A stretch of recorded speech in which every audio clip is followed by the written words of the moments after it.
want to pick up where we left off with the different, stages and phases that we discussed.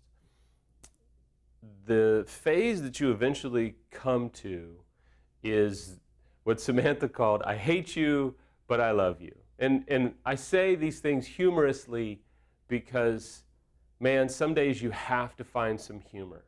Some days you just have to work at finding humor to get through the day because it's so depressing and agonizing. And if you found this little blog today and you're, man, just having a horrible day, I want to tell you that it's okay.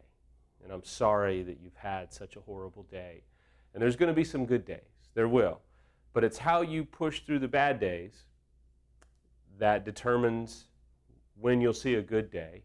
Some days you can't push through a bad day. You just kind of lay in bed and cry and try and eat and try and just get through the day. If you have kids, you love your kids as best you can. If you don't have kids, get a dog, get a cat. I don't know, find something to love that hopefully isn't going to cheat on you, right? And most animals won't cheat on you. They'll love you. So I say that lightly to tell you that sometimes you got to do what you got to do to get through a day. And the phase that I want to talk to you about today is, at some level, you hate your spouse, you hate what they've done, and I'm joking, but you love them. And love has re-entered the picture. You're starting to really, really reconnect physically, emotionally. Momentum has shifted. And yeah, this may be a year to 2 years, okay? But there's a whole lot of momentum. And in this phase, it's at this point that I hope a certain light has come on in the unfaithful and even in the betrayed, and that is I have to learn to love what I hate doing, okay? Early on, at the EMS weekend, Samantha identified a few things that it wasn't a few, it was a library of things that she wanted to see changed. Rick helped her see that it was progressive and it would take some time. But essentially, I think almost every unfaithful spouse and even every betrayed spouse and every marriage has to learn to love some of the things you hate. I don't love mowing the lawn. I hate it. But doing it makes Samantha feel safe and helps her see that I am humble and that I am not above it and that I am willing to do the little things in life, that I'm not an arrogant bastard of a person who thinks it's below me. To you, you may think, man, that's stupid. But to us, it was a big deal. I have learned how to love talking about finances. I would rather stab myself with a number 2 pencil repeatedly. I hate it. I think there's some reasons in my childhood and the recession that we went through years ago and some things that I have had to get some help for. I despise it to this day. When she says, okay, I need to have a business meeting tonight, everything in me goes into a PTSD shake, and I want to drive off the road. But I've learned to love it, and I am still learning to love it because it means so much to her. I just hate to sit and talk about DIY projects. But I have learned to love it. In fact, I am now not a master, but I am somewhere in the middle. I can build, I can use power tools, I can saw, sand, paint, you name it. I'm a good plumber. I hate it, but I have learned to do it because it means so much to Samantha, and now I love it.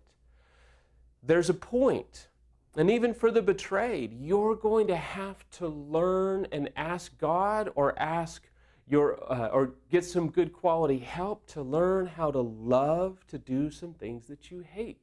Why? Because you were never meant to marry that person? No. Because you're just destined to divorce? No. Because you're 2 different individuals. You are 2 different human beings with likes and dislikes, and sometimes they don't parallel. This is real talk, okay? This is marriage 20 years in. This is marriage 10, 12 years in. This is all about learning to love what you hate. There's some things that Samantha has learned to love that she hated for a long time. I'm not going to go into them because that'll be another blog. Today I want to talk about just myself. I mean, I had to learn to love some things like going on drives together, running errands. So much fun. It's the best. It is I would rather not do that. But you know what I did is I would make CDs or put music on my phone, so we would go run errands together, or with family, with little kids that, would fight and harass and all that, but I'd be listening to music that I loved. I would find a way to love it. Why? Because marriage and adulthood is many times dying to yourself. It is doing things that your partner loves that you don't love, but you learn to love because you know what it means to your spouse. That's the reality. Marriage is not supposed to be all drudgery, and it is not supposed to be always dying to yourself. Let me just tell you in conclusion today, if you're an unfaithful spouse, stuck in this, I'm tired of learning to have to love the things that I hate, this whole marriage I've had to learn how to love and I hate it. You're probably full of it, and you're probably rewriting history, and you probably haven't sobered up yet. Because what I'm talking to you about is just real life. I adore Samantha. We had the best time last night. It was physical. It was wonderful. We had a big fight a couple of days ago, and we had make-up physical intimacy last night. It was phenomenal. But I'm telling you, 20 years in and 10 years into recovery, I still have to work at some things, to work to love some things, because you want to know why? I want to be married for 30 and 40 and 50 years. And I want to be able to maintain our relationship even though I blew it up. And I have to be a big boy. And I have to put my big boy pants on and talk about some things I don't want to talk about, and do some things I don't really want to do, and commit to some things that I don't really want to commit to.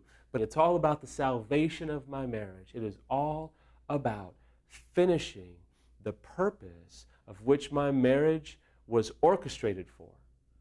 About once a month, I remind myself, this isn't about me, and that I have to do some very difficult things if I'm going to be the man that Samantha needs and my children need. I gave a lot of years to the philosophy of it is about me, and I'm the man, and I've come to the conclusion that it is not about me, and that has set me free from a damaging, self-absorbed life of an incredible amount of collateral damage. And I hope you don't make the same mistake.